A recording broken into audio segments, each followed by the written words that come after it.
मैं आज एक कासाई की दुकान पर बैठा हुआ था। वहाँ एक सफेद पोश नौजवान मुंह पर दाढ़ी, सर पर टोपी, आंखों पर चश्मा लगाए दुकान में दाखिल हुआ। दुकान पर बहुत रश था। कहने लगा, भाई 2 किलो गोश्त देना, भाई किलो गोश्त देना की आवाजें दुकान में गूंज रही थीं। जैसे ही ये शख्स दुकान में दाखिल हुआ, कासाई सबको छोड़कर उसकी तरफ मुतवज्जा हुआ। कहने लगा, जी बोलें भाई साहब। वो शख्स बोला कि आधा किलो गोश्त दे दें। कसाई ने जल्दी से साफ सुथरा गोश्त का टुकड़ा निकाला और उसकी बूटियां बनाकर उसको दे दी। जैसे ही उस शख्स ने पैसे देने के लिए हाथ बढ़ाया तो कसाई ने पैसे लेने से इनकार कर दिया। इस पर नौजवान बोला कि नादर भाई, आप हमेशा ऐसे ही करते हैं। कसाई सुनकर मुस्कुरा दिया और वो नौजवान भी दुकान से निकल गया। अब लोग गिले शिकवे करने लगे कि हम कब से खड़े हैं, इसको चर्बी चढ़ी है। दुकान पर काफी रश था। मेरा तजस्सुस बढ़ा। गाहक निपटा कर जैसे ही कसाई फारिग हुआ तो मैंने कहा कि 2 किलो गोश्त देना। फिर मैंने पूछा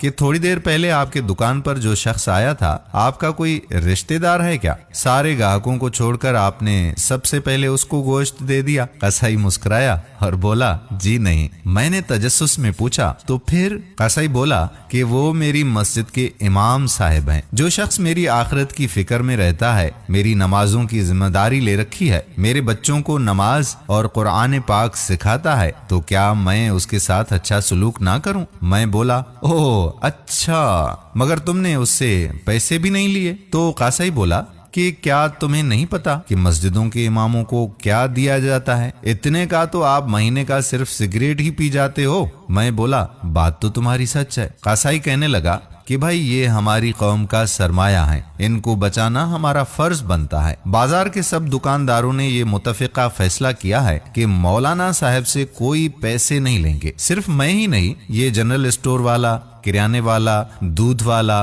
दर्जी, ये नाई और वो डॉक्टर, कोई भी इनसे पैसे नहीं लेता यहाँ। भाई इतना तो हम कर ही सकते हैं ना इनके लिए। और फिर मुस्कुरा कर बोला कि भाई आधा किलो गोश्त के बदले जन्नत कोई घाटे का सौदा तो नहीं है, ये लें आपका गोश्त। वो शापर मेरी तरफ बढ़ाते हुए बोला। मैंने उसको पैसे अदा किए और कहा कि भाई पर मैं तो जॉब करता हूँ, काश मैं भी आप लोगों की तरह इन मौलवी साहब की कोई मदद कर सकता। कसाई ने कहा, बहुत आसान है। मौलाना साहब ने वो सामने वाली दुकान पर साइकिल बनने के लिए दे दी है, आप चुपके से उसका बिल अदा कर दें और दुकानदार से कहें कि मौलाना साहब से पैसे ना ले। मैं खामोशी से दुकान से बाहर आ गया और बहुत खुश था, क्योंकि उस कसाई से आज मदद करने का नया तरीका जो सीखा था मैंने। और फिर मैं उस साइकिल वाले की दुकान पर गया और उस साइकिल वाले को कुछ पैसे अदा करके अपने घर को निकल गया। दोस्तों, याद रहे कि इन उल्मा में हमारी तरह कुछ कमियां भी हो सकती हैं, मगर ये हमारे दीन के मुहाफिज हैं। जिस तरह 1400 साल पहले हमारे प्यारे नबी सल्लल्लाहु अलैहि वसल्लम ने ये दीन अपनी उम्मत के उल्मा के हवाले किया था, इस तरह उनकी बका हमारी जिम्मेदारी है। इन्होंने दूसरी कौमों के उल्मा की तरह दीन का सौदा नहीं किया, बल्कि इस दीन को पूरी ईमानदारी के साथ आगे फैलाया है। आए